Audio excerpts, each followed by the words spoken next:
Bonjour, bonsoir à tous, c'est Boulistrade et aujourd'hui, petite vidéo réaction sur le match Saint-Étienne-Monaco, victoire 4-0 des Monégasques face à Saint-Étienne. Pour commencer cette vidéo, je vais parler de Monaco qui m'a beaucoup plu. Monaco m'a beaucoup plu, techniquement, tactiquement, ce Monaco-là est retrouvé. Et il y a un nouveau souffle qui s'insuffle à Monaco et c'est une très bonne chose. Les recrues ont été bonnes, Keita Baldé a marqué ce soir. Le milieu de terrain a été solide, le pressing a été haut et efficace. Je trouvais ça intéressant de voir le rôle de Lemar ou de Keita Baldé. On passait tantôt du 4-2-3-1 au 4-4-2 avec beaucoup de facilité. Un 4-4-2 qui est donc mieux pour Radamel Falcao, un 4-2-3-1 qui est mieux pour Lemar et Keita Baldé. Voilà, ça tournait bien. Les remplaçants ont été plutôt performants quand ils sont rentrés. Donc tout est bon pour Monaco et ce match-là est à garder. Vraiment, c'est une très bonne chose. Quand on se souvient un peu de la copie, alors pas forcément en Coupe de France, enfin même si en Coupe de la Ligue, pardon, où ils étaient déjà pas flamboyants face à de pauvres Canets, et surtout du match de la semaine dernière contre Troyes, où ils ont fait 10 minutes sur 90, ce qui est quand même pas beaucoup, et ils ont failli passer à côté, ils sont passés tout près de la défaite quand même face à Troyes. Je vous rappelle qu'ils étaient menés 2-0 et qu'ils se sont finalement imposés 3-2 en toute fin de match. Là, ils ont gagné 4-0, c'est net, c'est sans bavure. Cette équipe-là, qui a un effectif assez large, sans Coupe d'Europe, contrairement à Lyon, Monaco, contrairement à Lyon, Marseille ou Paris, bah pourquoi pas espérer, finalement. Alors, j'ai du mal à imaginer Monaco premier, mais pourquoi pas à la deuxième place. Là, Monaco m'a montré qu'ils avaient les qualités pour vraiment se battre pour la deuxième place sans trop de problèmes. Enfin bon, le problème, c'était le cas lors de mon analyse pour Lyon, c'était le cas aussi pour mon analyse avec Marseille, c'est que l'adversaire du soir était catastrophique. Il était honteux face à Lyon en termes de niveau de jeu, et puis même en termes de caractère et de comportement avec Théo Lacroix. Il était uniquement nul face à Marseille, il n'était pas honteux. Là, il a été lamentable ce soir. C'est-à-dire qu'ils ont été mauvais, bon, ça change pas.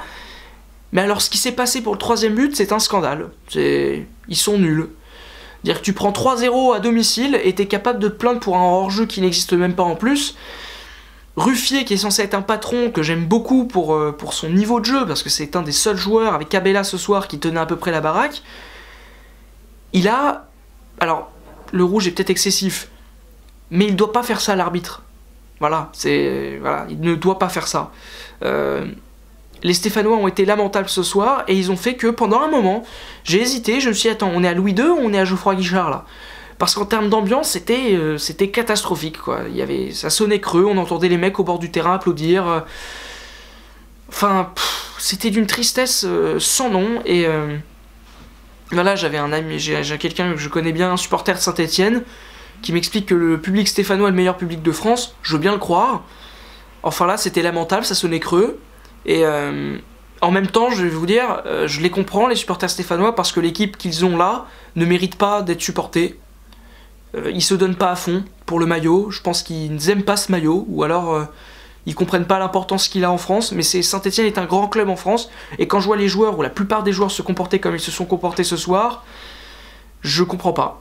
Entre ceux qui se battaient même pas dès la première minute de jeu, ceux qui se battaient trop justement et qui sont devenus agressifs, et le survivant, on va dire, de la soirée, c'est Cabella, que j'ai bien aimé dans l'entrejeu. C'est lamentable. C'est lamentable. C'est tellement lamentable que, au lieu de regarder à fond le match, j'ai regardé un film. Parce que dès qu'il y a eu le premier but, je me suis dit, bon ok, c'est fini. Est-ce que ça sert vraiment à quelque chose de le regarder? J'étais à peu près confiant sur le fait que Monaco allait gagner. Alors en plus, ils en ont mis 3 autres. Lemar a mis un très beau but. Keita Baldé aussi a participé à la fête. Fabinho a marqué ce 3e but polémique, alors qu'il n'y avait pas hors-jeu. La décision de l'arbitre était bonne. Enfin bon voilà, c'était un bon match pour lancer cette journée de Ligue 1. J'espère qu'il n'y aura pas autant d'écart entre Marseille et Lyon et que Marseille pourra tenir la dragée haute. J'espère que Rennes va faire un grand match face au PSG. J'espère que cette journée de Ligue 1 va être plus sympa que ce soir, parce que Monaco a fait son travail, juste son travail, mais les Stéphanois ont été lamentables. Voilà. Merci beaucoup d'avoir regardé cette vidéo. Si vous avez apprécié cette vidéo, vous likez, vous commentez, vous partagez, vous pouvez vous abonner, n'oubliez pas la petite cloche, les réseaux sociaux, enfin bon bref, vous connaissez.